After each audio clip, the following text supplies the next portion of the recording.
अच्छा जी, हमने डिस्कशन करनी है स्टार्ट अपनी पहले चैप्टर से। ये कॉस्ट अकाउंटिंग के एरिया से हमारा चैप्टर है। नोट्स में हमारे पास चैप्टर 1 अकाउंटिंग फॉर ओवरहेड्स।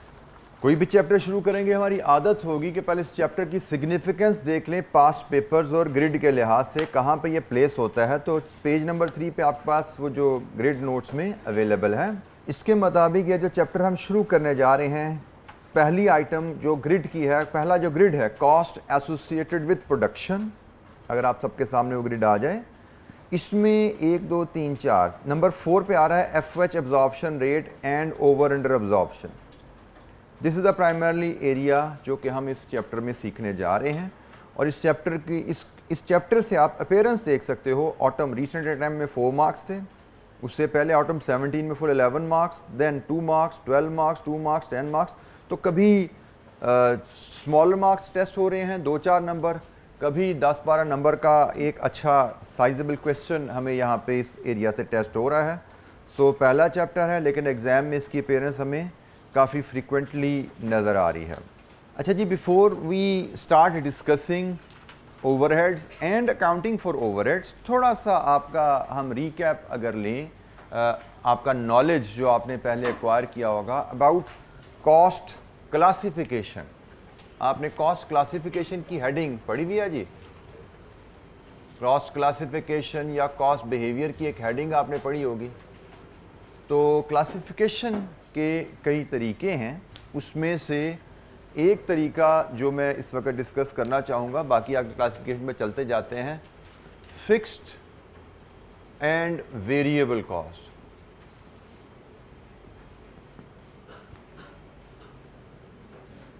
और इसमें फिर हम सेमी वेरिएबल कॉस्ट को भी टच कर सकते हैं,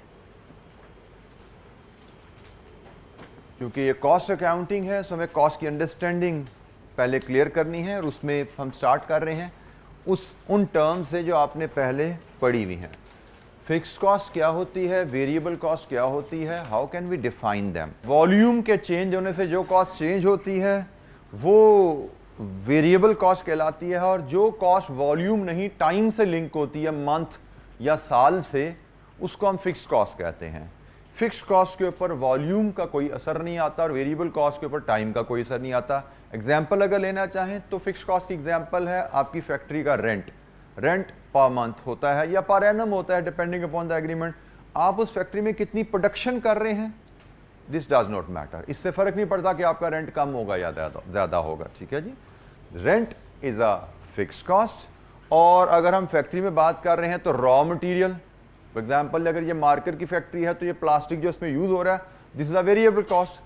जितने ज़्यादा मार्कर बनाएंगे उतने ज़्यादा प्लास्टिक्स आपके कंज्यूम होंगे, this is a variable cost. So fixed cost and variable cost. Then there are certain semi variable cost. ये क्या होती हैं जी, कि वो कॉस्ट जो वॉल्यूम बदलने से बदले, प्रोडक्शन बढ़ी है कॉस्ट बढ़ गई है, प्रोडक्शन कम हुई है कॉस्ट कम हुई है, वेरिएबल।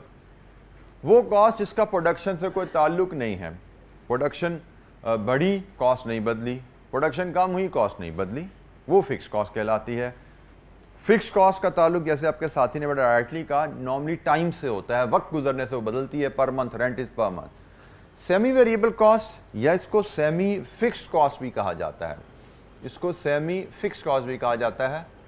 ये वो कॉस्ट है जिसमें दोनों कंपोनेंट्स वेरिएबल और फिक्स्ड शामिल होते हैं। इसको अगर हम डिफाइन करें तो सेमी वेरिएबल या semi fixed cost stage fixed over certain level of volume, then it start rising with the increase in volume. इसकी बड़ी आसान मिसाल अगर हम लें तो आप लोगों का मोबाइल का बिल, अगर पोस्ट पेड बिल अगर आपको आदत हो किसी बच्चे को या घर में कोई यूज़ करता हो, नॉर्मली तो ज़्यादातर लोग प्रीपेड यूज़ करते हैं, बट हो सकता है आपने पोस्ट पेड का कॉन्सेप्ट सुना हो, जिसमें एक लाइन रेंट होता है कि जी 500 का लाइन रेंट है, और अगर आप 500 का लाइन रेंट वाला पैकेज लेंगे तो आपको 300 मिनट्स फ्री हैं। तो इसका मतलब 500 रुपये आपने पे कर दिए तो 300 मिनट्स आपकी कॉस्ट विल नॉट चेंज। लेकिन जब 300 मिनट से आगे आप 301, 302 वाले मिनट यूज़ करेंगे तो कॉस्ट विल स्टार्ट राइजिंग। मतलब 0 से लेके 300 मिनट्स तक कॉस्ट नहीं बदली, कॉस्ट फिक्स रही, लेकिन 300 से आगे जैसे ही मिनट चलने शुरू होंगे, वॉल्यूम बढ़ना शुरू होगा, कॉस्ट बढ़नी शुरू हो जाएगी। सो इस केस में mobile telephone bill will be termed as semi variable या सेमी फिक्स्ड कॉस्ट। जिसमें दोनों कंपोनेंट्स हैं। मोबाइल के बिल में फिक्स कंपोनेंट भी है, मोबाइल के बिल में वेरिएबल कंपोनेंट भी है। फिर इसी क्लासिफिकेशन में एक टर्म और भी यूज़ की जाती है। ये टर्म मैं इनिशियली आपसे इसलिए डिस्कस कर रहा हूँ कि आगे चल के शायद इनकी बार बार हमें बात सुनने में आए। स्टेप फिक्स कॉस्ट भी एक टर्म होती है। Cost which remains fixed for a certain level of activity, then if activity extends beyond that, cost will take a step. For example, अभी हमने थोड़ी देर पहले एग्जाम्पल ली थी जी फैक्ट्री के रेंट की, कि रेंट हमारा जी फैक्ट्री का से 1 लाख रुपए पर मंथ है। हमने कहा था ये फिक्स है, प्रोडक्शन करें या ना करें इट विल रिमेन फिक्स्ड। लेकिन प्रोडक्शन करें या ना करें फिक्स है, लेकिन चलो 1000 यूनिट पे भी रेंट 1 लाख है, 2000 यूनिट पे भी 1 लाख रहेगा मे बी। अगर हम प्रोडक्शन बढ़ाते जाएं 5000, 20000, 50000, लाख, क्या एक ही फैक्ट्री में सारे यूनिट्स हम बना पाएंगे जितनी मर्जी प्रोडक्शन बढ़ा दें? The answer is no. Every production capacity, every production unit has a capacity. एक उसकी लिमिट है ना, कितने यूनिट बना सकता है। हो सकता है हमने जो फैक्ट्री रेंट पे ली है उसकी लिमिट है 10,000 यूनिट बनाने की। इसका मतलब अगर हमारी प्रोडक्शन 0 से बढ़ते बढ़ते 10,000 तक चली जाए तो रेंट नहीं बदलेगा। लेकिन अगर हमने 10,000 से ज़्यादा यूनिट्स बनाने हैं तो फिर हमें एक और फैक्ट्री किराए पे लेनी पड़ेगी। Rent will take a step. अब दूसरी फैक्ट्री है, उसकी कैपेसिटी भी 10,000 है। इसका मतलब अगर तो हम 20,000 तक प्रोडक्शन ले जाएं तो हमारे लिए 2 फैक्ट्रियाँ काफ़ी हैं। 10,000 एक यूनिट से लेके 20,000 तक 2 फैक्ट्रियाँ काफ़ी हैं। लेकिन अगर हम चाहें 20,000 से भी ज़्यादा प्रोडक्शन करना तो फिर हमें तीसरी फैक्ट्री की ज़रूरत है। अब है तो कॉस्ट रेंट, लेकिन ये अब स्टेप में बढ़ रही है। स्टेप, इसको हम स्टेप फिक्स कॉस्ट कहते हैं। ऐसी फिक्स कॉस्ट जो सिर्फ एक सर्टेन लेवल ऑफ वॉल्यूम पे फिक्स रहे और उसके बाद चेंज हो जाए, बढ़ जाए, उसको स्टेप फिक्स कॉस्ट कहते हैं। ग्राफ में अगर देखें तो अगर हम यहाँ पे वॉल्यूम प्लॉट करें और यहाँ पे हम फिक्स कॉस्ट प्लॉट करें तो fix cost, step fix cost का बिहेवियर ऐसे होता है कि जैसे जैसे वॉल्यूम बढ़ते हैं कांस्टेंट रहेगी, फिर जैसे ही वॉल्यूम एक सर्टेन लेवल पे पहुंच जाएगा एक स्टेप आ जाएगा, फिर ये कांस्टेंट हो जाएगी, फिर स्टेप आ जाएगा and so on. This is an example of graphical representation of static fixed cost. X axis पे हमने वॉल्यूम को लिया है, Y एक्सिस पे हमने फिक्स कॉस्ट को लिया है। जैसे मैं आपको एग्जांपल दे रहा था, 0 से लेकर 10,000 यूनिट्स तक कॉस्ट फिक्स रही, नहीं बदली। लेकिन जैसे ही 10,000 यूनिट से आगे प्रोडक्शन की कॉस्ट बढ़ के ऊपर चलेगी। फिर में भी 20,000 यूनिट्स तक कॉस्ट नहीं बदली, लेकिन जैसे ही प्रोडक्शन 20,000 यूनिट से आगे गई कॉस्ट फिर बदल गई and so on. This is an example of stepped fixed cost. So different cost के classification by behavior हम देख रहे थे कि behavior के ऊपर वॉल्यूम से इनके रिलेशनशिप के ऊपर कॉस्ट को हम कैसे क्लासीफाई कर सकते हैं। हमने फिक्स कॉस्ट को आइडेंटिफाई किया, वेरिएबल कॉस्ट पे बात की, सेमी वेरिएबल कॉस्ट या सेमी फिक्स कॉस्ट की बात की, स्टेप फिक्स कॉस्ट की बात की। ये डेफिनेशन हैं जिनसे आप ज़्यादातर फेमिलियर थे, लेकिन उनको हमने ज़रा रीकैप लिया आगे इस कॉस्ट अकाउंटिंग के सब्जेक्ट के रेफरेंस से। सेमी वेरिएबल की मैंने जो आपको एग्जांपल दी, इसको ग्राफिकली अगर मैं आपसे प्रेजेंट करूं, उसी अंदाज में वॉल्यूम यहाँ पे ले लें और कॉस्ट हम यहाँ पे ले लें। तो मैंने जो आपसे बात की कि मोबाइल का बिल मैंने आपको कहा 0 मिनट्स हैं, 0 से 300 मिनट्स फॉर एग्जांपल आपको फ्री हैं और लाइन रेंट आपका 500 रुपये है, तो आपकी कॉस्ट 500 ही रहेगी। आप 0 मिनट इस्तेमाल करो या 300 मिनट इस्तेमाल करो। लेकिन अगर आप 301 मिनट इस्तेमाल करोगे फिर में भी 2 रुपये पर मिनट आपकी कॉस्ट बढ़नी शुरू हो जाएगी। इसके बाद ये लाइन ग्राफ की ऐसे चली जाएगी। अब ये मोबाइल का बिल है, मोबाइल का जो टेलीफोन बिल है उसकी ये ग्राफ है and this graph is representing showing that mobile का बिल इज सेमी वेरिएबल या सेमी फिक्स कॉस्ट, क्योंकि मोबाइल के बिल में दोनों कंपोनेंट्स हैं, कुछ फिक्स कॉस्ट है और कुछ वेरिएबल कंपोनेंट है। Cost will remain fixed as long as our usage is within 300 minutes and cost will start rising if our usage extends beyond 300 minute. तो this is an example of semi variable या semi fix cost. जी बेटा clear जी। Any other question, कोई और सवाल? Cost classification और classification by behaviour पे हमने बात की। क्या स्टेप फिक्स कॉस्ट में आई रिपीट डिफाइन करूं अगर, तो fix cost remains fixed over a certain level of activity then increases in a step. For another given volume of activity. जैसे यहां पे 10,000 यूनिट के लिए ये फिक्स है, 10,000 यूनिट से प्रोडक्शन आगे गई तो अगले 10,000 के लिए ये बढ़ गई, अगले 10,000 यूनिट्स के लिए बढ़ी है, हर यूनिट के साथ नहीं बढ़ी। अब वेरिएबल कॉस्ट होती है जो हर वॉल्यूम में चेंज के साथ बदलना शुरू हो जाए, दिस इज नॉट वेरिएबल। जो रेगुलरली वॉल्यूम में चेंज से बदलती है that is variable cost, this is not variable cost. In reality अगर हम बात करें ना तो दुनिया में, रियल लाइफ में, रियल बिजनेसेस में there is no fixed cost. In fact every fixed cost is stepped in nature. कोई भी cost by definition fixed cost क्या जी, जितना मर्जी वॉल्यूम हो जाए फिक्स्ड कॉस्ट चेंज नहीं होती बाय डेफिनेशन अगर बात करें। लेकिन दुनिया में कोई कॉस्ट ऐसी नहीं है जो फिक्स्ड ही रहे। फॉर एग्जांपल आपने बचपन में पढ़ा होगा जी सुपरवाइजर की सैलरी फिक्स्ड कॉस्ट होती है, लेकिन सुपरवाइजर की सैलरी फिक्स्ड कॉस्ट क्यों है कि सुपरवाइजर 2, 4, 5, 7, 8 वर्कर को सुपरवाइज कर रहा है। तो क्या 100 वर्कर हो जाएंगे फिर भी एक सुपरवाइजर चाहिए होगा? 200 वर्कर को भी एक सुपरवाइजर देख पाएगा? Answer is no. सुपरवाइजर की एक कैपेसिटी है, हो सकता है 10 या 15 जब वर्कर्स आ जाएं तो उसके बाद हमें एक सुपरवाइजर और ऐड करना पड़े। तो दुनिया में कोई कॉस्ट, रियलिटी में कोई कॉस्ट फिक्स नहीं होती।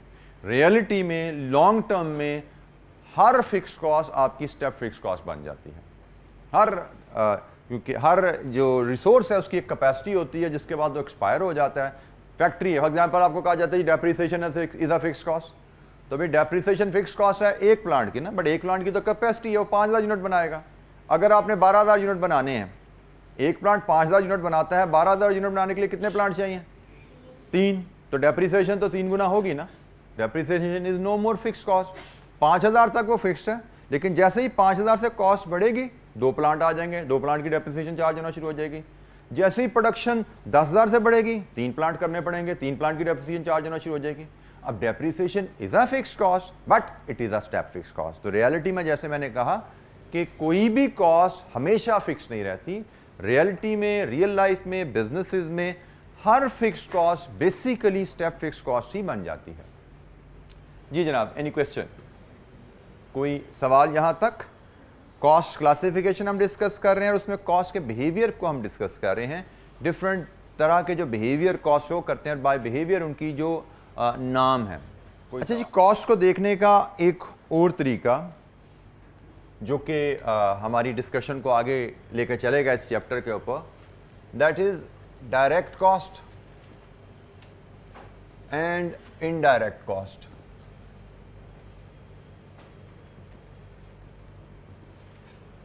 Direct cost and indirect cost, ये क्लासिफिकेशन भी आपने देखी होगी जी। हम फर्नीचर की वर्कशॉप में जाते हैं, हम ये डाइस बना रहे हैं, जिस फर्नीचर वर्कशॉप में ये डाइस बन रहा है उस फैक्ट्री के खर्चों की हम बात कर रहे हैं। उस फैक्ट्री में जो खर्चे हो रहे हैं, फैक्ट्री के सारे खर्चे प्रोडक्शन के लिए होते हैं, वो प्रोडक्शन कॉस्ट हैं। सारे खर्चे, किराया दे रहे हैं, कारपेंटर को दे रहे हैं, हेल्पर को सैलरी दे रहे हैं, बिजली का बिल जा रहा है, वो सारे प्रोडक्शन कॉस्ट हैं। फैक्ट्री कॉस्ट को हम प्रोडक्शन कॉस्ट भी कहते हैं। अब प्रोडक्शन कॉस्ट के 2 हिस्से होते हैं, एक डायरेक्ट कॉस्ट, एक indirect cost. Any cost which is incurred for the production and can be traced with accuracy to the product। वो खर्चा जो इस डाइस को बनाने में लगा और हम उसको विद एक्यूरेसी मेजर कर सकते हैं और ट्रेस कर सकते हैं कि इस डाइस पे वो खर्चा कितना लगा है, तो that will be direct cost. Direct cost में आपके डायरेक्ट मटेरियल भी आ सकता है, आपकी डायरेक्ट लेबर भी आ सकती है, आपके डायरेक्ट एक्सपेंसेस भी आ सकते हैं। इसी फर्नीचर वर्कशॉप की मिसाल है। सिमिलरली इनडायरेक्ट में भी यही बातें हैं, मटेरियल भी है, लेबर भी है और एक्सपेंसेस भी हैं। मैं दोबारा अगर डेफिनेशन पे आऊं, any cost incurred for the production of a product which can be traced and measured with accuracy. ये डेफिनेशन नोट्स में अवेलेबल है, you can follow it from there. Which can be measured and traced with accuracy to the product। कि ये खर्चा इस product बनाने पे जो लगा है वो प्रिसाइजली कितना खर्चा आया है इस टेबल को बनाने में, वो डायरेक्ट कॉस्ट है। और इसको उलट कर दें, ऐसा खर्चा जो ट्रेस नहीं हो सकता वो इनडायरेक्ट है। ऐसा खर्चा जो एक्यूरेसी से ट्रेस नहीं कर सकते कि इस डाइस को बनाने में कितना लगा, उसको इनडायरेक्ट कहते हैं। अब हम डिफरेंट एग्जाम्पल से इसको डिफ्रेंशिएट करते हैं डायरेक्ट कॉस्ट और इनडायरेक्ट कॉस्ट को। एग्जाम्पल में हम सबसे पहले मिसाल लेते हैं मटीरियल की। There are materials which are required for manufacturing of this dice। आप फर्नीचर वर्कशॉप में जाएंगे जहाँ पे ये डाइस बन रहा है, तो वहाँ पे जो मटेरियल यूज़ हो रहा है उसमें सबसे पहला बड़ा मटेरियल जो हमें नज़र आ रहा है वो इस वुडन शीट है। वुडन शीट इस डाइस को बनाने में इस्तेमाल की गई है। तो wooden sheet can be measured with accuracy के इस टेबल को बनाने में कितने फुट शीट लगी? The answer is yes, we can easily measure कि भाई इस टेबल को बनाने में कितने फुट शीट लगी है। और अगर हमें पता लग जाए कितने फुट शीट लगी है, हमारे पास कॉस्ट पर फुट अवेलेबल है, तो हम easily would use in this table की कॉस्ट मेजर कर सकते हैं। तो डायरेक्ट कॉस्ट की डेफिनेशन क्या है? Any cost which can be traced with accuracy, which can be measured and traced with accuracy to the product, उसको हम डायरेक्ट कॉस्ट कहते हैं। तो इस टेबल में जब वुड की यह शीट लगी है, it is direct material, it is material and it is direct material as we can measure with accuracy के इस टेबल को बनाने में कितनी वुड लगी है, हम उसको लंबाई चौड़ाई इजीली मेजर कर सकते हैं, कितनी वुड लगी है उसको माप सकते हैं, और उसके मुताबिक हमें कॉस्ट पता है, हमने ये लकड़ी कितने रुपए फुट खरीदी थी, मल्टीप्लाई करके हम लकड़ी की कॉस्ट इस टेबल में इजीली ट्रेस कर सकते हैं। So this is direct material.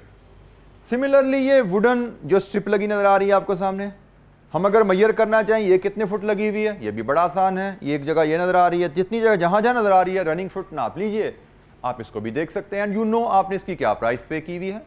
तो ये जो वुडन स्ट्रिप है ये भी आपकी डायरेक्ट मटेरियल है, क्योंकि it can be measured with accuracy, भाई कितने फुट लगी है, कितना खर्चा आया होगा, इसे विद एक्यूरेसी मेजर कर सकते हैं। लेकिन इसी टेबल को बनाने में एक और मटेरियल भी इस्तेमाल हुआ है, और वो है आरी का ब्लेड। आरी का blade it is a physical material ना, जिससे सारी ये लकड़ियां कटी हुई हैं, वुडन शीट्स कटी हुई हैं। Can we measure with accuracy के एक ब्लेड ने कितने टेबल बनाए, उसने कितनी लकड़ियां काटी? The answer is no.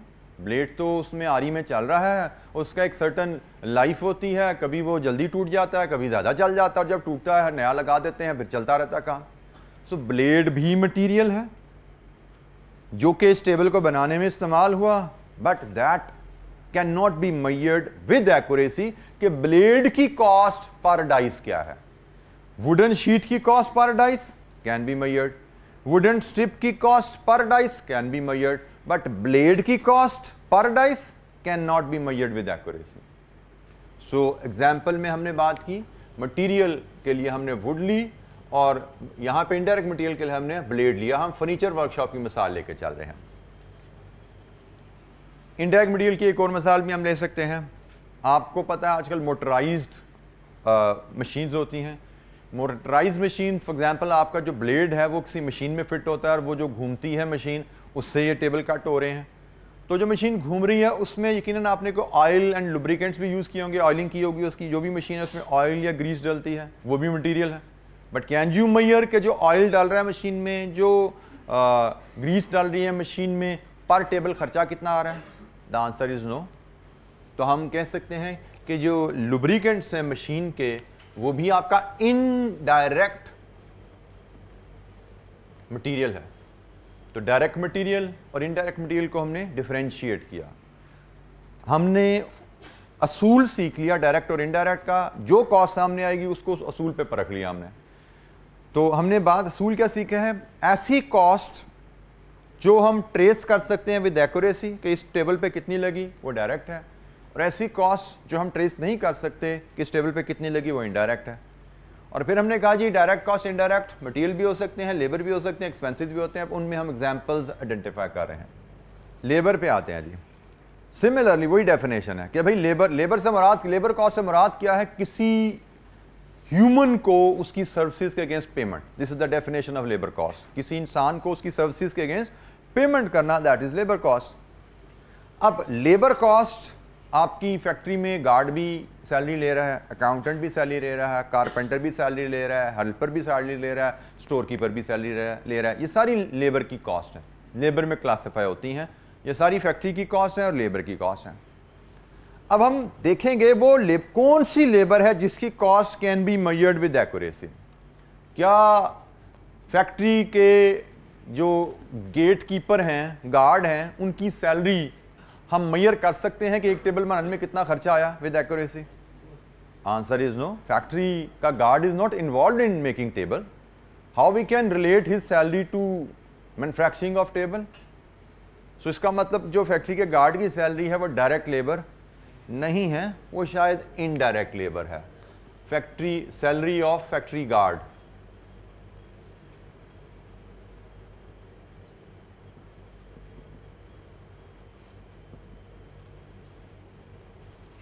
इसके पहले अगर आ जाएं हम अपने कारपेंटर की तरफ आ जाएं, जिसकी सैलरी ही हमने एग्री की हुई है 500 रुपया पर डाइस, एक डाइस बनाओगे 500 मिलेंगे।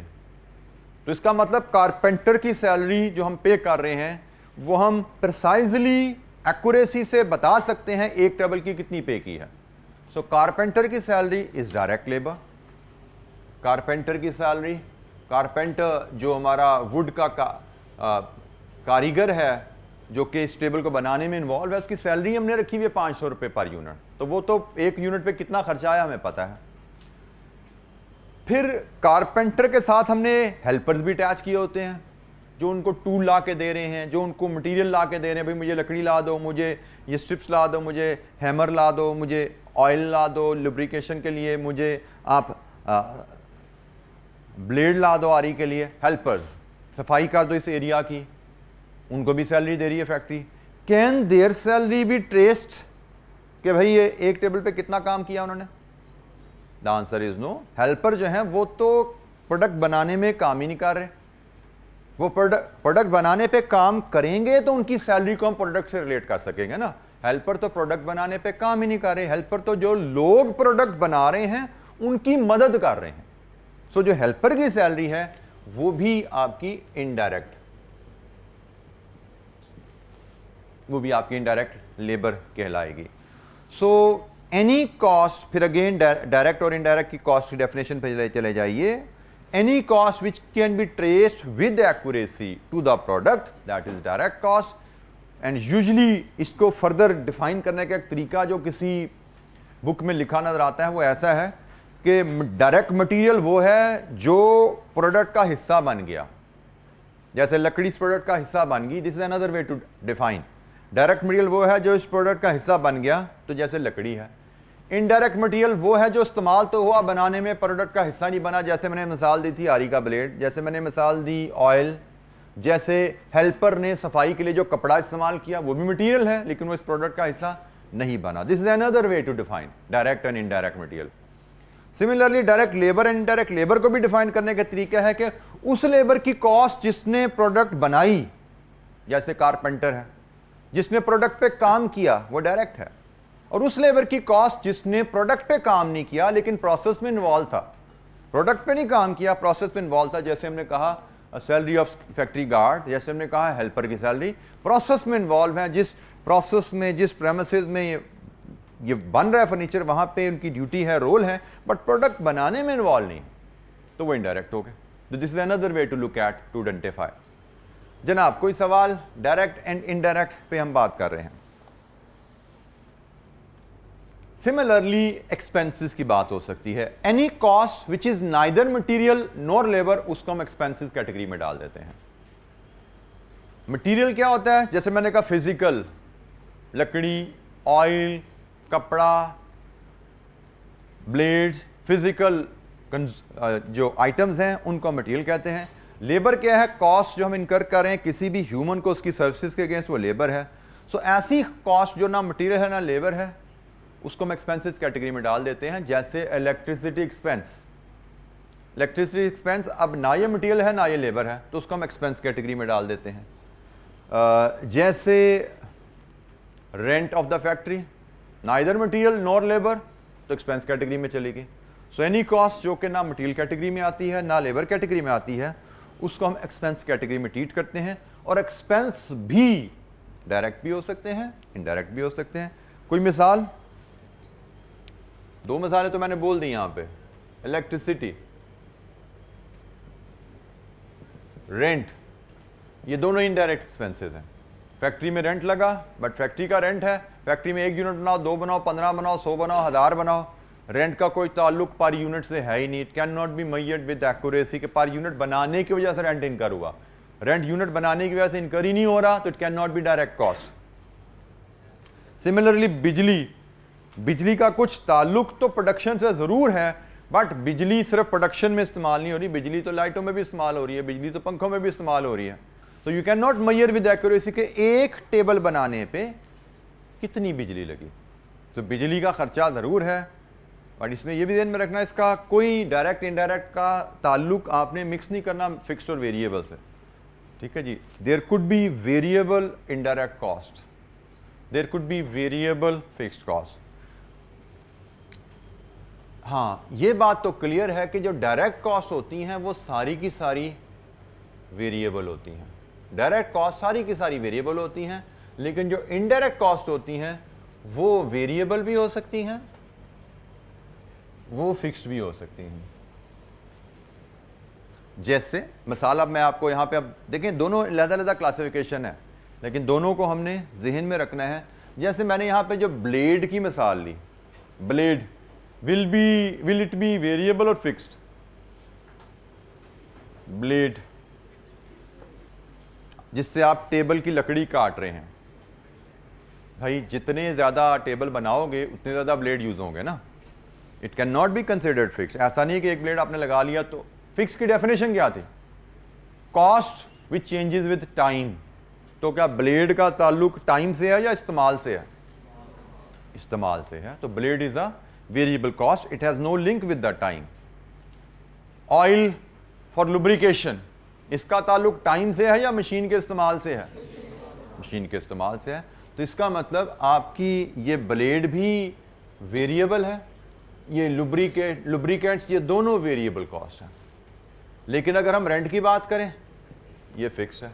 इलेक्ट्रिसिटी की बात करें तो ये नॉर्मली सेमी फिक्स्ड होती है। इलेक्ट्रिसिटी घर में आपको जो बिल आता है, अगर आप बिजली इस्तेमाल ना भी करो तो 500-700 का बिल आ जाता है, कोई ना कोई चार्जेस टैक्सेस लग जाते हैं। जीरो भी इस्तेमाल हो तो कुछ ना कुछ बिल आता है। इसमें कुछ फिक्स कंपोनेंट भी होते हैं, वेरिएबल कंपोनेंट भी होते हैं। तो बहरहाल जो यहाँ पे मैं आपको उस डिस्कशन को इससे रिलेट करूँ तो डायरेक्ट कॉस्ट की डेफिनेशन हमें पता है। डायरेक्ट कॉस्ट की मैंने आपको मटेरियल लेबर की एग्जांपल दे दी, एक्सपेंसेस की एग्जांपल मैंने देनी है, लेकिन मैंने लिंक कर दिया वहाँ से कि डायरेक्ट कॉस्ट सारी वेरिएबल होती हैं। इनडायरेक्ट कॉस्ट की डेफिनेशन हमें पता है, इनडायरेक्ट कॉस्ट की हमने एग्जांपल ले ली है तीनों कैटेगरी में। और इनडायरेक्ट कॉस्ट के बारे में मैंने बताया कि यहाँ पे वेरिएबल भी होती हैं, फिक्स भी होती हैं। इनडायरेक्ट कॉस्ट में वेरिएबल कंपोनेंट भी हो सकता है, फिक्स भी हो सकता है। हमारे जहन में कहीं ये ना आ जाए कि भाई जो इनडायरेक्ट कॉस्ट होती हैं वो सारी फिक्स होती हैं, ये सारी वेरिएबल होती हैं। It's not like that. ये सारी वेरिएबल होंगी जो डायरेक्ट कॉस्ट है, लेकिन इनडायरेक्ट कॉस्ट में दोनों कंपोनेंट हो सकते हैं। Any question? ये दोनों जो क्लासिफिकेशन डिस्कस कर रहे थे इनका मैंने ताल्लुक भी आपसे शेयर किया। एक हमारी एग्जांपल रह गई एक्सपेंसेस की, डायरेक्ट एक्सपेंसेस की। कोई एग्जांपल बताएगा वो बच्चा? Licence fee for expensive products को अगर मैं थोड़ा सा इसको मॉडिफाई कर दूं, रॉयल्टी फी कह लें अगर हम, ठीक है। रॉयल्टी का कॉन्सेप्ट अगर आपको हो तो जब आप किसी पेरेंट कंपनी के लाइसेंस के अंडर कोई प्रोडक्शन करते हैं तो जनरली उस लाइसेंस की रिक्वायरमेंट होती है कि you must pay x amount per unit. For example may be ये आपका जो मैकडोनल्ड जैसे यहाँ पे पाकिस्तान में चल रहा है या KFC जैसे चल रहा है, they may have this agreement with the McDonald US कि जी आपने 10% ऑफ द बर्गर प्राइस आपने हमें पे करना है। तो इसका मतलब अगर आपने 500 का बर्गर या मील बेचा है तो पता है कि 50 रुपये रॉयल्टी की मद में हेड ऑफिस जाने हैं। आपने 1000 रुपये की डील बेची है तो पता है 1000 में से 100 रुपया 10% हेड ऑफिस जाना है। This is called royalty and this is direct cost. आपको this is neither material nor labor, so this is expensive and this is direct expense because it can be measured with accuracy। एक burger के पीछे कितनी payment की, burger 500 का बेचा है तो 50 रुपए गए हैं, बर्गर या डील आपने 1000 की बेची है तो 100 गया है। Royalty is a good example for direct expenses. अच्छा जी, डायरेक्ट कॉस्ट, इनडायरेक्ट कॉस्ट, तो हमने अंदाज में इनको क्लासीफाई किया। अब एक और टर्म से आपका तारुफ, जो हमारा टॉपिक है अकाउंटिंग फॉर ओवरहेड्स की तरफ चलते हैं। इनडायरेक्ट कॉस्ट को कलेक्टिवली हम ओवरहेड्स भी कहते हैं। Collectively indirect cost are called overheads. हमारा टॉपिक है ना अकाउंटिंग फॉर ओवरहेड्स। तो ओवरहेड्स होते क्या पहले ये समझ लें हम। अभी मैंने आपकी आसानी के लिए तमाम कॉस्ट को सिर्फ प्रोडक्शन कॉस्ट तक मैं ले आया था, क्योंकि मैंने देखा था आप में से कुछ बच्चों ने जो एग्जांपल मुझे देने की कोशिश की वो प्रोडक्शन कॉस्ट से रिलेट कर रही थी। लेकिन हमें पता है कॉस्ट तो प्रोडक्शन भी होती है, नॉन प्रोडक्शन भी होती हैं। कॉस्ट को हम प्रोडक्शन और नॉन प्रोडक्शन के अंदाज में भी तकसीम कर सकते हैं। तो उस लिहाज से याद रखिएगा जो डायरेक्ट कॉस्ट होती हैं वो सारी की सारी प्रोडक्शन कॉस्ट होती हैं। डायरेक्ट कॉस्ट सारी की सारी प्रोडक्शन कॉस्ट होती हैं। प्रोडक्शन कॉस्ट से मराद वो कॉस्ट जो प्रोडक्ट को प्रोड्यूस करने में इनकर हुई, प्रोडक्ट को बनाने में इनकर हुई, उसको प्रोडक्शन कॉस्ट कहते हैं। तो वो सारी प्रोडक्शन कॉस्ट होती हैं डायरेक्ट कॉस्ट। लेकिन इनडायरेक्ट कॉस्ट में there are certain head office cost. For example हमने तो अभी फैक्ट्री कॉस्ट में रह रहे थे ना, मैं अगर यहाँ से फैक्ट्री से निकल के हेड ऑफिस में भी आ जाऊँ तो हेड ऑफिस में भी मटेरियल इस्तेमाल हो रहा है, जैसे हेड ऑफिस में वाउचर्स इस्तेमाल होते हैं। हेड ऑफिस में भी लेबर को सैलरी दी जा रही है, जैसे अकाउंटेंट को सैलरी दी जाती है। ये हेड ऑफिस की सैलरी है, ये लेबर है। और हेड ऑफिस में भी तो बिजली का बिल भी आता है और रेंट भी आता है। तो अगर ये फैक्ट्री है, ये हेड ऑफिस है, तो फैक्ट्री के जो इनडायरेक्ट कॉस्ट होते हैं इनको हम प्रोडक्शन ओवरहेड्स कहते हैं, और जो हेड ऑफिस में इनडायरेक्ट कॉस्ट इनकर होते हैं इनको हम एडमिनिस्ट्रेटिव ओवरहेड्स कह सकते हैं। इनको फर्दर क्लासिफाई करना चाहें तो सेलिंग ओवरहेड्स भी आएंगे यहाँ पे।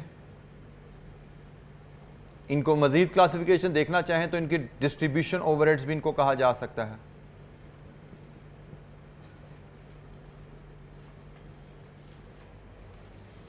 So direct cost is production cost.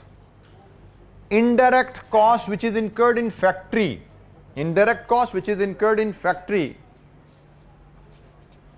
that is also production cost.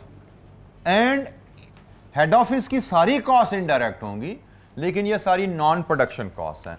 इनकी अगर main heading देखें तो ये सारी non production cost हैं, ये सारी non production overheads हैं, ये सारे नॉन प्रोडक्शन ओवरहेड्स हैं।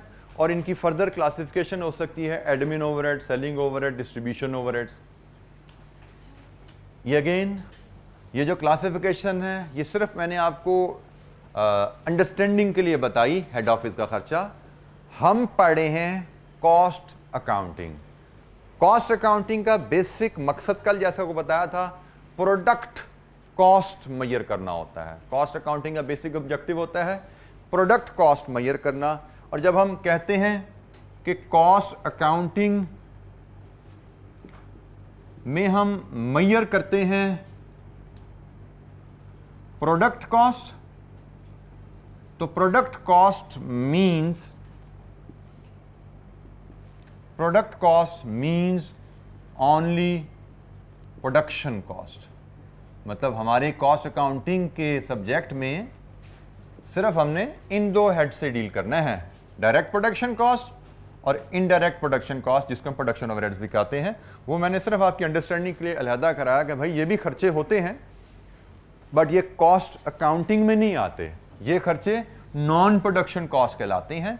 हम कॉस्ट अकाउंटिंग में तो प्रोडक्ट की कॉस्ट मेजर करना सीखते हैं, और प्रोडक्ट की कॉस्ट जब मेजर करते हैं तो उसमें सिर्फ प्रोडक्शन कॉस्ट शामिल की जाती है। प्रोडक्ट की कॉस्ट में नॉन प्रोडक्शन कॉस्ट शामिल नहीं की जाती। बिजनेस में, ओवरऑल बिजनेस में प्रोडक्शन कॉस्ट भी इनकर हो रही होती हैं, नॉन प्रोडक्शन कॉस्ट भी इनकर हो रही होती हैं, लेकिन cost per unit means production cost only.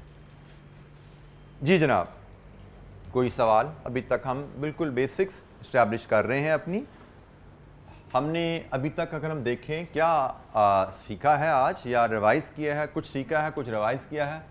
हमने कॉस्ट क्लासिफिकेशन का एक अंदाज देखा बाय बिहेवियर, इसको हम कहते हैं cost classification by behaviour. Behaviour को लेके कॉस्ट को किस तरह तकसीम किया जा सकता है। Fixed cost, variable cost, semi variable या semi fixed cost and step fixed cost, ये डिफरेंट क्लासिफिकेशन है। अगर हम काउंट करें 1, 2, 3 और 4, ये 4 क्लासिफिकेशन है बाय बिहेवियर। कॉस्ट को 4 टाइप्स में तकसीम किया जा सकता है बाय बिहेवियर, जिनको हमने ग्राफिकली भी कुछ को मैंने आपसे एक्सप्लेन किया। फिर हमने एक और अहम तरीका कॉस्ट को क्लासिफाई करने के लिए सीखा, direct cost and indirect cost. उसमें ज़्यादातर हमारी डिस्कशन महदूद रखी हमने प्रोडक्शन कॉस्ट के हिसाब से कि प्रोडक्शन प्रोसेस में डायरेक्ट कॉस्ट कैसे आइडेंटिफाई की जा सकती हैं, प्रोडक्शन प्रोसेस में इनडायरेक्ट कॉस्ट को हम किस तरह आइडेंटिफाई करते हैं। डायरेक्ट कॉस्ट में मटेरियल, लेबर एंड एक्सपेंसेस को भी हमने अलग-अलग डिफाइन करके आइडेंटिफाई कर लिया एग्जाम्पल से। इनडायरेक्ट कॉस्ट में भी मटेरियल, लेबर और एक्सपेंसेस की हमने एग्जाम्पल को कंसिडर कर लिया। देन प्रोडक्शन कॉस्ट के लिहाज से तो हमारी डिस्कशन यहां तक है, और कॉस्ट अकाउंटिंग में हम प्रोडक्ट कॉस्ट ही जानना चाहते हैं। प्रोडक्ट कॉस्ट का मतलब प्रोडक्शन कॉस्ट ओनली ही होता है। तो कॉस्ट अकाउंटिंग का रेफरेंस है, हमारी डिस्कशन यहीं तक रहने वाली है। लेकिन मैंने आपको बिजनेस की अदर कॉस्ट से भी थोड़ा सा तारुफ करवा दिया, जो कि हमारी यहां पे यूज होने वाली है। डिस्कशन में शायद हमारे कहीं ना कहीं आएगी, लेकिन हमारी वर्किंग में नॉन प्रोडक्शन कॉस्ट में शामिल नहीं होना। But as an accountant you should know कि आपके बिजनेस में डिफरेंट जो कॉस्ट इनकर होती हैं वो कौन कौन सी हैं। अच्छा जी, हमारा कॉस्ट अकाउंटिंग में जैसे मैंने आपसे बात की, हमसे कहा जाता है प्रोडक्ट की कॉस्ट मेजर करें।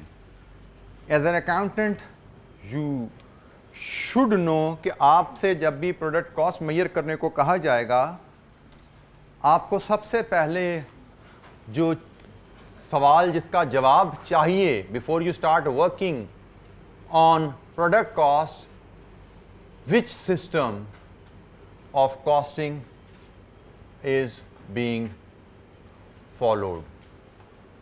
दिस इज अ क्वेश्चन जिसका आंसर आपको मिलेगा तो ही आप प्रोडक्ट की कॉस्ट मेजर कर सकते हैं।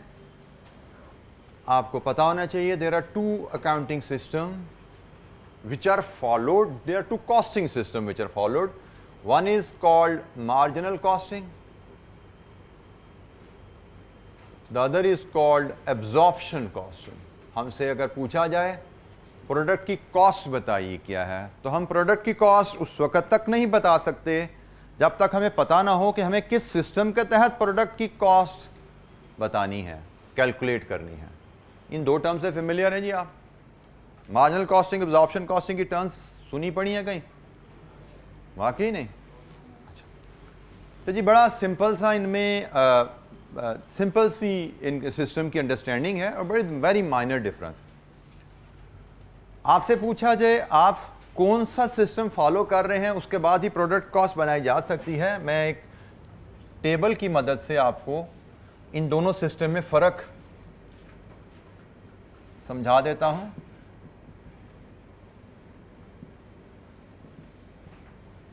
अगर आपसे कहा जाए कि बताइए एक प्रोडक्ट की कॉस्ट, प्रोडक्शन कॉस्ट, हम प्रोडक्शन कॉस्ट की बात करते हैं, ये मैंने आपको क्लियर कर दिया।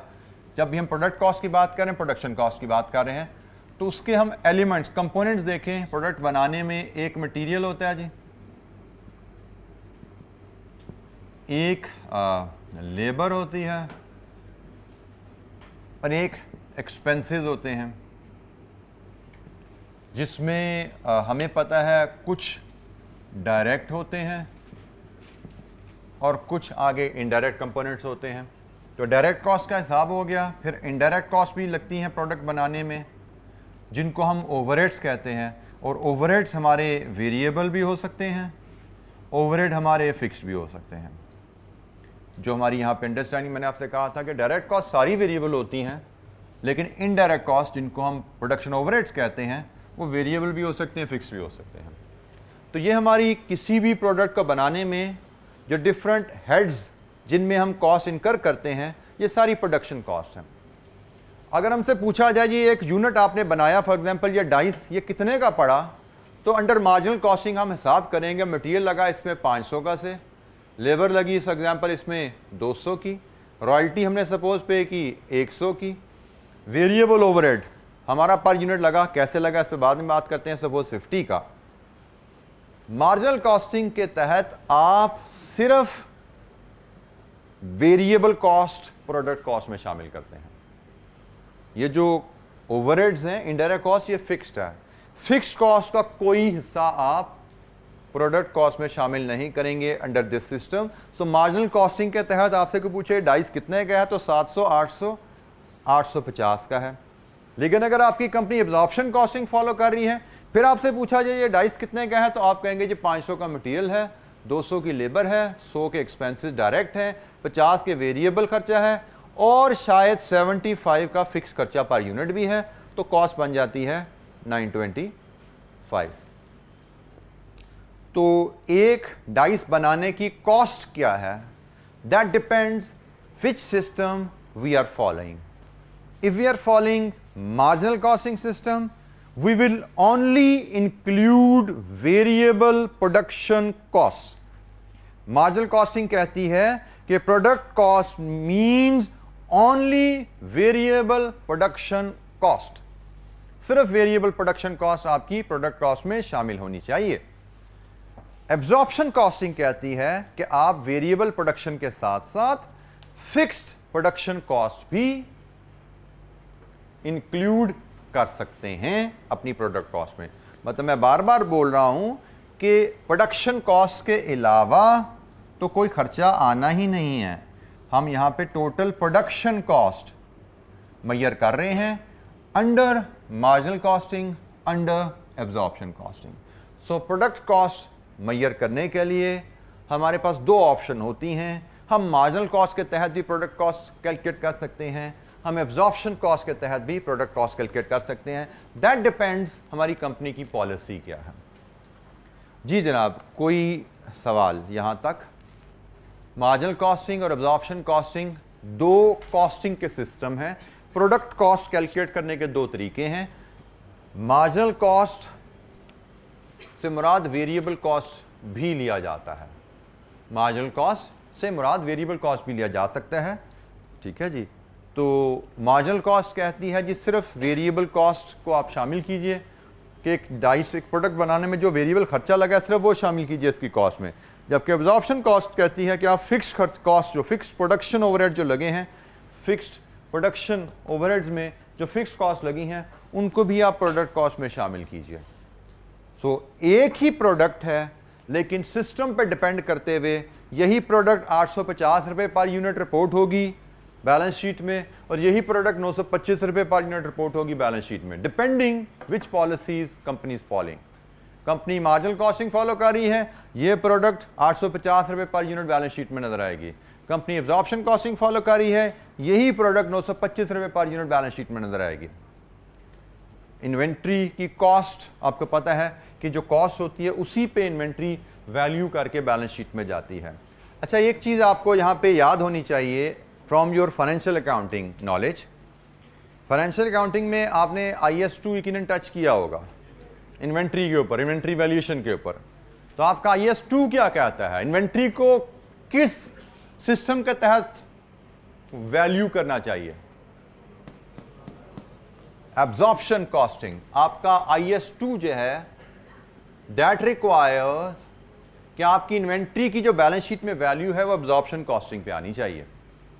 लेकिन हम जब मैनेजमेंट अकाउंटिंग पढ़ते हैं या कॉस्ट अकाउंटिंग पढ़ते हैं तो कॉस्ट अकाउंटिंग में हम दोनों सिस्टम्स को स्टडी करते हैं, क्योंकि एज कॉस्ट अकाउंटेंट हमें एब्जॉर्प्शन कॉस्टिंग आनी चाहिए, क्योंकि हमने इन्वेंट्री की वैल्यू फाइनेंशियल अकाउंट्स के लिए बनानी है। फाइनेंशियल अकाउंट्स अकाउंटिंग स्टैंडर्ड के तहत बनाए जाएंगे, उसमें इन्वेंट्री की वैल्यू एब्जॉर्प्शन कॉस्ट पे आनी है। तो cost as a cost accountant, if we land in real practical professional life in cost accounting department, so we must know कि इन्वेंट्री की वैल्यू जो हमें अपने फाइनेंस अकाउंटिंग डिपार्टमेंट को देनी है वो एब्जॉर्प्शन कॉस्ट पे बेस होगी। हमें वो वैल्यूएशन भी हमें आनी चाहिए, कॉस्ट पर यूनिट कैसे निकालते हैं हमें पता होना चाहिए। लेकिन नॉर्मली मैनेजमेंट अकाउंटिंग में जब हम डील कर रहे होते हैं तो most of the time we are interested in marginal cost. Management accounting जो कल आपसे मैंने तारुफ करते बताया था, डिसीजन मेकिंग में मैनेजमेंट को हेल्प करती है। और मैनेजमेंट अकाउंटिंग जब हमने डिसीजन मेकिंग के लिए यूज करनी है उसमें most of the time we are interested in marginal cost. तो इसलिए हमें दोनों एंगल्स को समझना है, मार्जिनल कॉस्ट को भी समझना है, एब्जॉर्प्शन कॉस्ट को भी समझना है। IS2 अकाउंटिंग बहरहाल रिक्वायर करती है कि आप इन्वेंट्री को वैल्यू करें एब्जॉर्प्शन कॉस्ट पे।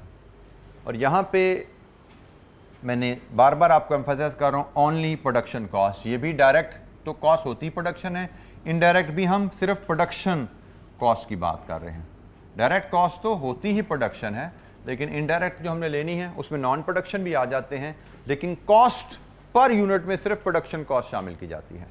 अच्छा जी, हमारा जो चैप्टर है अकाउंटिंग फॉर ओवरहेड्स, इसका हमारा स्कोप क्या है मैं पहले आपसे शेयर करूं। सबसे पहले तो इसमें हमने एब्जॉर्प्शन कॉस्टिंग को डिस्कस करना है। अकाउंटिंग फॉर ओवरहेड्स में हम फोकस करने जा रहे हैं इस सिस्टम के ऊपर। मार्जिनल कॉस्ट की बात आगे चल के करेंगे, मेनली हमारा फोकस एब्जॉर्प्शन कॉस्टिंग सिस्टम के ऊपर है। मैंने जैसे आपसे शेयर किया कि हमारा मकसद कॉस्ट अकाउंटिंग में होता क्या है, product cost per unit measure करना। ठीक है जी, product cost per unit measure करना, this is primary motive of cost accounting subject. जो डिफरेंट टूल्स हमें कॉस्ट अकाउंटिंग में मिलते हैं उनका मकसद सिर्फ हमें फैसिलिटेट करना है कॉस्ट पर यूनिट मेजर करने में, कि हम जो प्रोडक्शन कर रहे हैं, जो प्रोडक्शन करके हम बेच रहे हैं, जो सर्विसेज हम प्रोवाइड कर रहे हैं, उनकी कॉस्ट पर यूनिट कैसे मेजर की जाए। This is the primary motive of different tools provided by cost accounting. अच्छा जी, हम डायरेक्ट कॉस्ट इनडायरेक्ट कॉस्ट समझ चुके हैं, तो उसके मुताबिक हम अगर इस प्रोसेस को अंडरस्टैंड करें, हमने कहा जी डायरेक्ट कॉस्ट वो होती है जो कॉस्ट पर यूनिट ट्रेस करना आसान है। इसका मतलब अगर हम इस डाइस की कॉस्ट पर यूनिट बनाना चाहते हैं तो मटेरियल इस पे कितना लगा, आसान है, हम मेजर कर सकते हैं। लेबर इस पे कितनी लगी, आसान है, मेजर कर सकते हैं। रॉयल्टी कितनी लगी, आसान है, हमें पता है। सो कॉस्ट पर यूनिट निकालने के लिए हमारे 1, 2, 3 कंपोनेंट्स तो बड़े आसान हैं। ये तो इस टेबल पे कितने लगे, ये तो हम बड़ी आसानी से मेजर कर सकते हैं, क्योंकि डेफिनेशन ही डायरेक्ट कॉस्ट की क्या है, विच can be measured with accuracy. तो ये तो हमारे लिए विद एक्यूरेसी मेजर करना मसला नहीं है। कितनी लकड़ी लगी, नापा, रेट लगाया, कॉस्ट आ गई। लेबर को कितने पैसे दिए, कॉस्ट आ गई। रॉयल्टी कितनी पे की, पता लग गया। चैलेंज आता है कि भाई ये कॉस्ट पर यूनिट कहाँ से लाएं। ये जो रेंट है, जो बिजली है, ब्लेड्स, लुब्रिकेंट, फैक्ट्री गार्ड की सैलरी, हेल्पर की सैलरी, इन सब को मिला के पर यूनिट खर्चा 125 रुपए जो यहां पे नजर आ रहा है, ये कैसे बनाया जाए, how to get this figure. ये वो प्रॉब्लम है जिसका मेनली सॉल्यूशन हमने इस चैप्टर में सीखना है। इसके अलावा भी कुछ सीखेंगे, अकाउंटिंग फॉर ओवरहेड्स, अकाउंटिंग उसकी बाद में आएगी। पहले ओवरहेड्स की कैलकुलेशन या ये कॉस्ट पर यूनिट बनाई कैसे जाती है, पहला पार्ट हमारा मेन डिस्कशन का ये है। बात शुरू हुई है कॉस्ट पर यूनिट बनाने से। कॉस्ट पर यूनिट बनाने के लिए हमने उसके एलिमेंट्स देखे कि भाई उसमें कुछ डायरेक्ट कॉस्ट के एलिमेंट्स होते हैं, कुछ इनडायरेक्ट कॉस्ट के एलिमेंट्स होते हैं। हम फोकस फिलहाल करने जा रहे हैं अब्जॉर्प्शन कॉस्टिंग पे। बाय डेफिनेशन हमें मार्जिनल कॉस्ट का भी पता है, बट हमारा फोकस अब्जॉर्प्शन कॉस्ट पे है। हमने कहा जी जो डायरेक्ट कॉस्ट है वो तो कॉस्ट पर यूनिट मेजर करना बड़ा आसान है, that is not challenging thing. लेकिन जो इनडायरेक्ट कॉस्ट है उसको पर यूनिट मेजर करना, क्योंकि उसकी डेफिनेशन में लिखा हुआ है it can not be measured with accuracy. Accuracy से मेजर नहीं हो सकता, एक्यूरेसी से नहीं हो सकता तो इसका मतलब कोई अंदाजा लगाना पड़ेगा।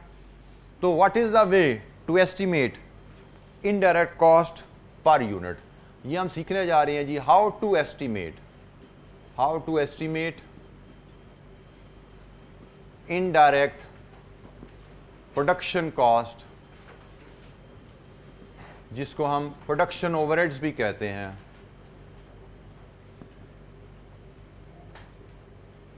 How to measure indirect production cost या प्रोडक्शन ओवरहेड्स पर यूनिट। ठीक है जी, ये हमारा जो नेक्स्ट डिस्कशन है इस पे शुरू होने जा रही है कि indirect production cost per unit कैसे निकालनी है। ये 125 रुपये पर यूनिट जो आया हुआ है, इस फिगर पे कैसे पहुंचना है, ये डिस्कशन शुरू होने जा रही है जी। बिफोर वी स्टार्ट डिस्कसिंग कि ये हमें कैलकुलेट कैसे करनी है, ज़रा इसकी ज़रूरत हमें क्यों पेश आ रही है उस पर ज़रा बात कर लें। एक तो ज़रूरत का मैंने वजह बता दी कि भाई कॉस्ट जब तक ये नहीं है, कॉस्ट पर यूनिट नहीं है, जब तक कॉस्ट पर यूनिट नहीं है बैलेंस शीट में इन्वेंट्री की वैल्यू आपकी नहीं आ सकती। बैलेंस शीट बनानी है ना फाइनेंशियल स्टेटमेंट, आपको पता तो है ये डाइस हमारे पास इन्वेंट्री में 500 यूनिट्स पड़े हुए हैं। अब 500 यूनिट्स हैं, बैलेंस शीट में इनकी वैल्यू रिफ्लेक्ट होनी है। कॉस्ट पर यूनिट क्या है ये पता होगा तो बैलेंस शीट में वैल्यू जाएगी। एक तो ये एस्पेक्ट होता है, ये तो है। लेकिन एस्पेक्ट फाइनेंशियल अकाउंटिंग की नीड, ये एस्पेक्ट है फाइनेंशियल अकाउंटिंग की नीड, कि फाइनेंशियल अकाउंटिंग में बैलेंस शीट बनानी है, बैलेंस शीट में हमें कॉस्ट पर यूनिट चाहिए। लेकिन हम यहाँ पे पढ़ रहे हैं cost and management accounting. So primarily हमारा focus cost accounting as a tool है to support in management decision. Cost accounting और मैनेजमेंट अकाउंटिंग दोनों सब्जेक्ट बड़े जुड़े हुए सब्जेक्ट हैं, मतलब इसीलिए हम एक ही हेडिंग में इसको पढ़ रहे हैं, cost and management accounting. Management accounting की डेफिनेशन आपको दी थी, इसमें वो टूल्स पढ़ते हैं जो आपकी मैनेजमेंट को बिजनेस डिसीजन लेने में हेल्प करते हैं। और कॉस्ट अकाउंटिंग की डेफिनेशन हमने पढ़ी थी कि भाई इसमें आप वो टूल पढ़ते हैं जिसकी वजह से कॉस्ट पर यूनिट कैलकुलेट की जाती है।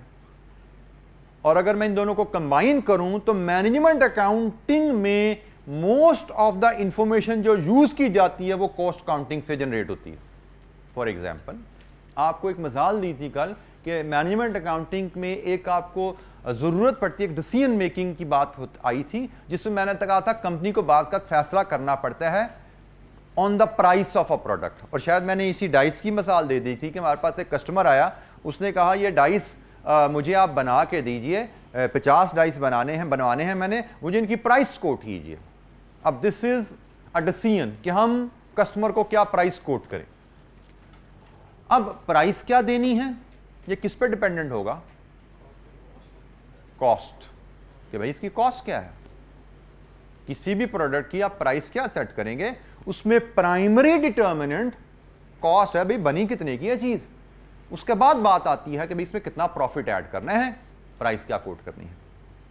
तो अब वो जो मैंने ताल्लुक कहा था कॉस्ट और मैनेजमेंट का, वो मैं आपसे शेयर कर रहा हूं कि कॉस्ट अकाउंटिंग आपको बताती है ये चीज बनी कितने की है, और मैनेजमेंट अकाउंटिंग उस इंफॉर्मेशन को यूज करके डिसीजन लेने में आपको हेल्प करेगी। ये चीज बनी कितने की है वो कॉस्ट अकाउंटिंग ने बताया, और इसमें कितना प्रॉफिट ऐड करना चाहिए, what are the determinants, how to make our price competitive, ये मैनेजमेंट के डिसीजन होते हैं। लेकिन जो मैंने बात की आपसे, मैनेजमेंट अकाउंटिंग में जो मैनेजमेंट डिसीजन लेने हैं उसकी इंफॉर्मेशन आपको कॉस्ट अकाउंटिंग सिस्टम से मिलती है। तो अगर दोबारा हम उसी रिक्वायरमेंट पे आए कि भाई हमें कॉस्ट पर यूनिट मेजर करनी पड़ती है। कॉस्ट पर यूनिट मेजर करने के लिए एक रीज़न मैंने आपसे तो शेयर की थी कि भाई हमें फाइनेंशियल स्टेटमेंट बनानी है, लेकिन वहाँ पे मैंने आपको क्लियर कर दिया कि वो फाइनेंशियल स्टेटमेंट तो फाइनेंशियल अकाउंटिंग का एरिया है।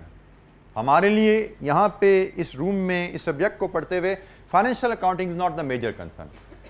हमारे लिए तो कंसर्न है कि हमने मैनेजमेंट अकाउंटिंग, मैनेजमेंट को सपोर्ट करना है। तो हम यहाँ पे बात करते हैं कि हमें कॉस्ट पर यूनिट चाहिए, क्यों? क्योंकि मैनेजमेंट ने कल को प्राइस करनी है। ठीक हो गया, हमें कॉस्ट पर यूनिट मेजर करनी है क्योंकि मैनेजमेंट ने कल को ऑर्डर्स पे प्राइसिंग करनी है। कस्टमर आएगा तो उसने मैनेजमेंट ने प्राइस कोट करनी होगी, तो प्राइस मैनेजमेंट तब तक नहीं कोट कर पाएगी जब तक मैनेजमेंट को कॉस्ट नहीं बताएंगे। तो इसलिए हमें कॉस्ट पर यूनिट मेजर करने की ज़रूरत है, और हम एब्जॉर्प्शन कॉस्टिंग के तहत कॉस्ट पर यूनिट मेजर करना सीखेंगे। नीड बड़ा ज़रूरी होता है कि आपको कोई भी आप टॉपिक पढ़ रहे हों उसका बैकग्राउंड आपका क्लियर होना चाहिए, उसकी किस सिचुएशन में, किन हालात में वो टूल इस्तेमाल किया जाता है, ये आपको क्लियर होना चाहिए। अगर आपने चीज़ों को समझा नहीं हुआ थ्योरेटिकल बैकग्राउंड के साथ तो आपकी अंडरस्टैंडिंग अच्छी नहीं हो पाती। जब अंडरस्टैंडिंग अच्छी नहीं होती तो एग्ज़ाम में जो क्वेश्चंस आपको आते हैं आप उन क्वेश्चन को नहीं समझ पाते। उन क्वेश्चंस में जो प्रॉब्लम छुपे होते हैं, जो इम्प्लिसिट प्रॉब्लम होते हैं, इम्प्लिसिट का डिक्शनरी मीनिंग होता है, जो आपके साथी ने थोड़ी देर पहले वर्ड यूज़ किया था, छुपे हुए। ठीक है, तो जो इम्प्लिसिट प्रॉब्लम होते हैं आप समझ नहीं पाते अगर आपको टॉपिक पे अच्छी ग्रिप नहीं है। ठीक है, सो आपको, इसीलिए मैंने कल, अगर आपको याद हो तो मैंने आपसे कहा था कि if you want to succeed in the coming attempt इंशाअल्लाह, जो कि मेरा भी टारगेट है और आपका भी टारगेट होना चाहिए, then you must read. Calculate भी करेंगे, एग्जाम्पलें भी करेंगे, सवाल भी करेंगे, बट उनसे पहले read text book, read notes. कहानियाँ जो लिखी हुई हैं उनको पढ़िए। लगता है शायद आपको कहानियों का कोई मीनिंग नहीं है, लेकिन rest assured these stories they help you develop the basics और अंडरस्टैंडिंग ऑफ द कॉन्सेप्ट। और जितनी अच्छी आपकी अंडरस्टैंडिंग होती है उतने अच्छे अंदाज में क्वेश्चन को, प्रॉब्लम को पढ़ के समझ पाते हो, उसका सलूशन प्लान कर पाते हो, क्योंकि जैसे मैंने कल आपसे शेयर किया था, सबसे अहम स्किल जो आपकी इग्नोर हो जाती है एग्जाम प्रेपरेशन के लिए, that is question reading, question comprehension and it's planning. Question के प्रॉब्लम को समझ के उसके आंसर को प्लान करना, this is very very important skill जिसको आपने बिल्ड करना है, जिसके लिए बहुत ज़रूरी है कि आपकी रीडिंग बहुत स्ट्रांग हो। रीडिंग स्ट्रांग आपकी one way to improve it, book read, text book read करने से। अच्छा जी, कमिंग बैक टू अगेन, जो हमने सारी अपना जो ऑब्जेक्टिव आइडेंटिफाई किया कि हमारी जो ऑब्जेक्टिव यहाँ पे क्या है कि हम कॉस्ट पर यूनिट बनाएं। कॉस्ट पर यूनिट किस लिए बनाएं? कि मैनेजमेंट उस कॉस्ट की बेस पे प्राइस सेट कर सके। अब यहां पे एक कॉन्सेप्ट आता है, एक थोड़ा सा आपकी मैं अंडरस्टैंडिंग चेक करूं। आपने कॉस्ट बतानी है जिसके ऊपर मैनेजमेंट प्राइस अपनी कस्टमर को कोट करेगी। तो वो कॉस्ट जो कि यूज होगी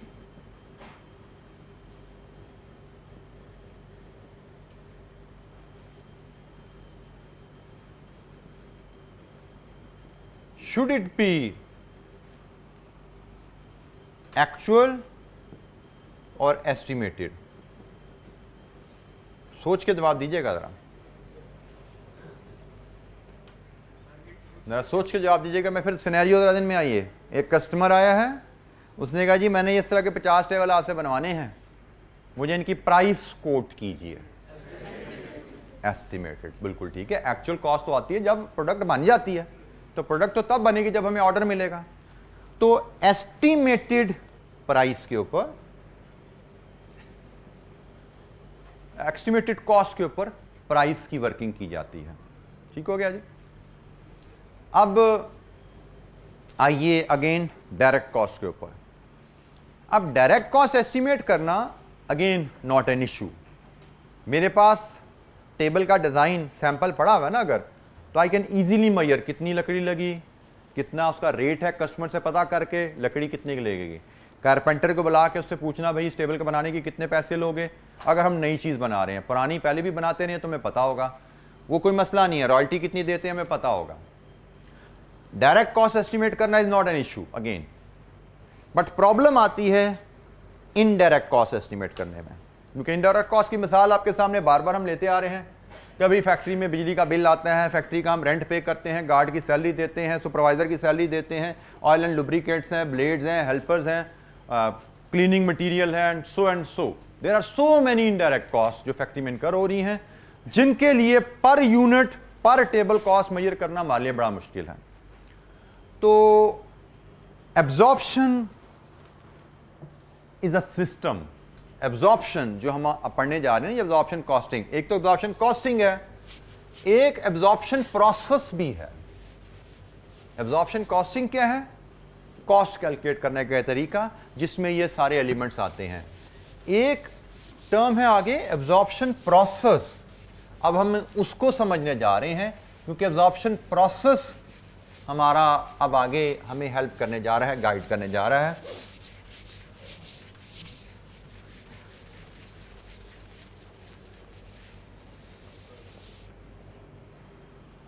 एब्जॉर्प्शन प्रोसेस क्या है?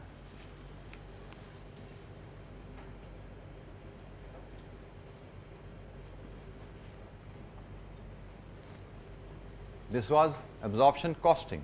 वो क्या है? क्लियर, उसमें कोई एम्बिग्विटी नहीं। अब आगे है एब्जॉर्प्शन प्रोसेस। एब्जॉर्प्शन प्रोसेस है, it is a systematic way of estimating overhead cost, production overhead cost per unit. It is systematic way कह लो या process कह लो, process of estimating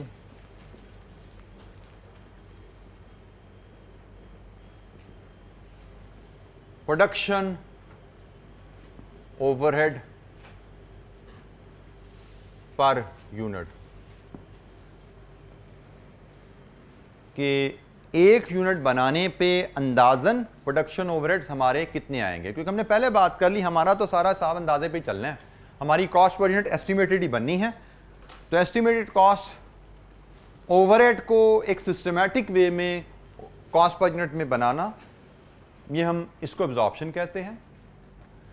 absorption process की एक खूबी होती है और वो होती है कि एब्जॉर्प्शन प्रोसेस ये जो ओवरहेड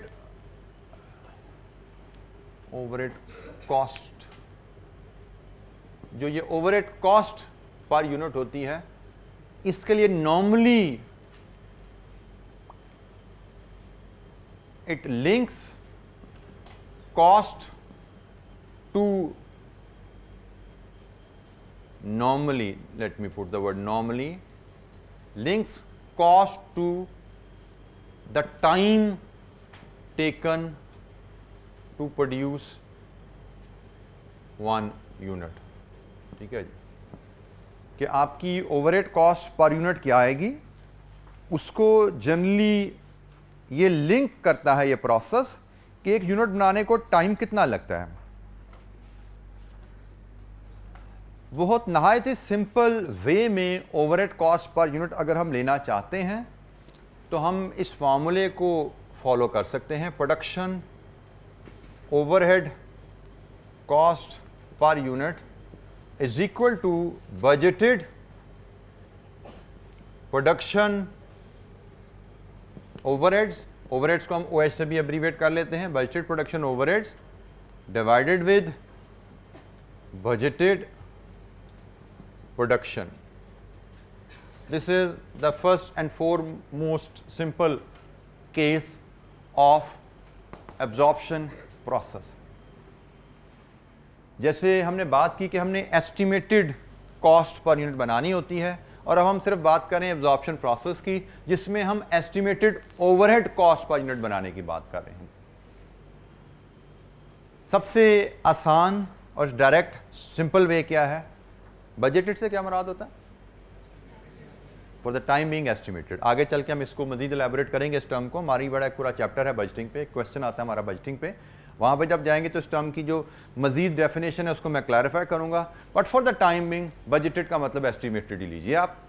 तो हम कहते हैं जब भी हमसे हमारी मैनेजमेंट पूछेगी कि भाई मुझे ये डाइस की कॉस्ट बताओ, मेरे पास एक कस्टमर आया है, मैंने उसको कोट करना है इसकी कॉस्ट, हमने डायरेक्ट कॉस्ट तो आसानी से मैयर कर ली, इनडायरेक्ट कॉस्ट का मसला आएगा।